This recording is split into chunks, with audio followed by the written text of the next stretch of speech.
No reaction after on 18. Why not? This is the job not done. Okay. This is part one. That said, is there some personal satisfaction, Yeah, obviously, for being a medalist? There's a lot of it. I mean, I'm as excited as I can be. This is the biggest accomplishment of my life, not even close.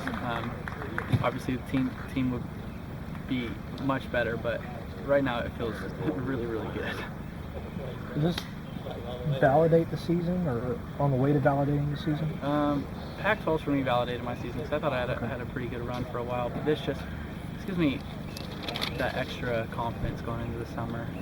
Hopefully Walker Cup, and then onto my professional career. I got to compete with the best players in all of college golf and all of amateur golf today, and coming out on top makes it really sweet. I was going to say, what in particular makes it such a big thing for you? I mean, why is it so important?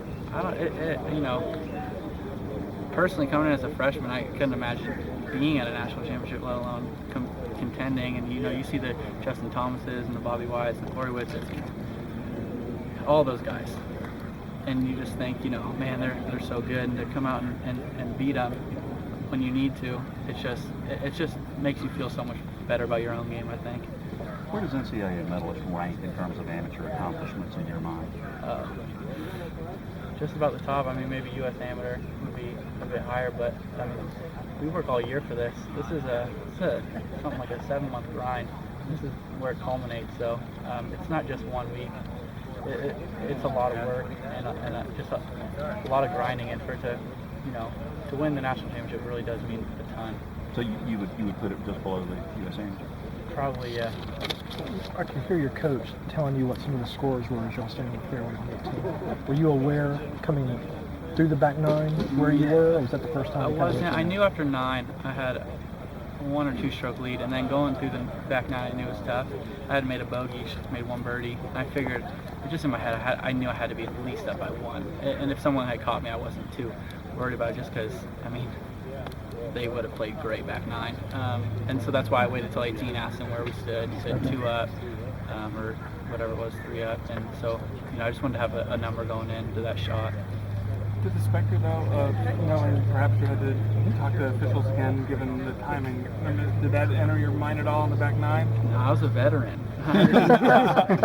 No, I mean, from what I told you guys yesterday about how, they have 3 specific rules they give you, or ways out. We had trouble on 3 with spectators. I had a ruling on 8. And those were our only 2 bad times. We were on, the next 2 holes after those 2 things. So I knew we'd be fine. And everyone hustled after, so it was much less stressful than yesterday. Will you celebrate at all tonight, or do you start now thinking about the match play? I'll celebrate for probably 30 minutes. What will you do? What's your celebration? Gosh, hang out with my team, my best friends, and just soak it in for a minute, and then refocus on the real prize.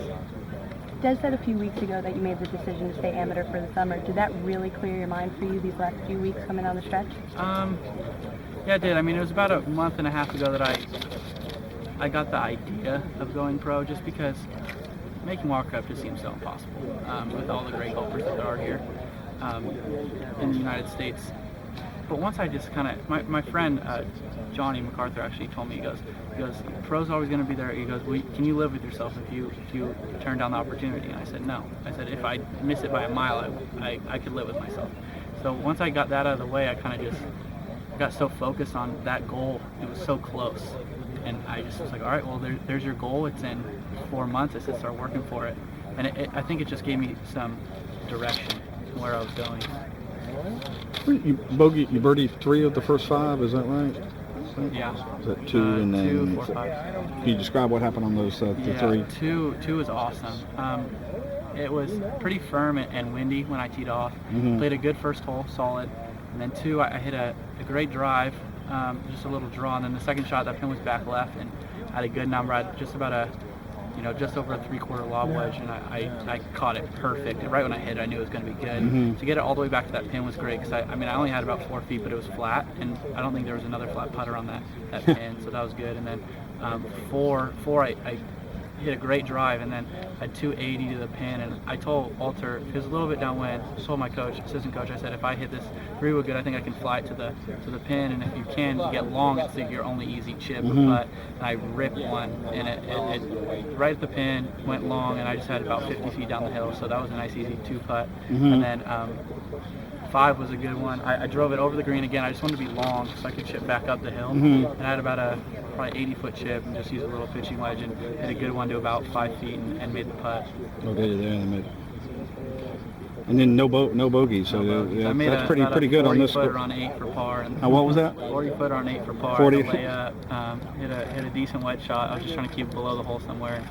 Got a good line from one of my playing competitors, and I don't know, I just hit a great putt. That was kind of, for me, that really settled me down. It made me really feel like everything was gonna be all right. Given everything that went on, how good a round then is this in your career?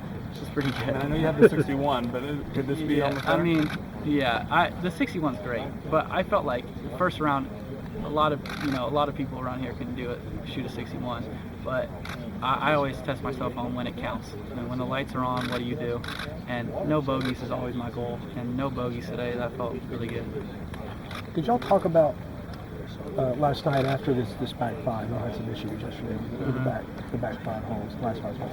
Did y'all talk about a different approach to those today, or Just hit better shots. Just hit better they're shots, hard. okay. I was trying to explain. Someone was like, "Oh, are you bummed about your finish?" And I mean, I am, but it's the hardest 5 holes in a row on the course. You're going to get bit eventually if you don't hit a great shot. So I mean, we knew to play conservative from day one, and I just think that we just hit some forward. So today, obviously, maybe a little more cautious, but I think that everyone knew that it was just a fluke. Congratulations, man. Thank you. Congratulations, Thanks a fabulous. lot.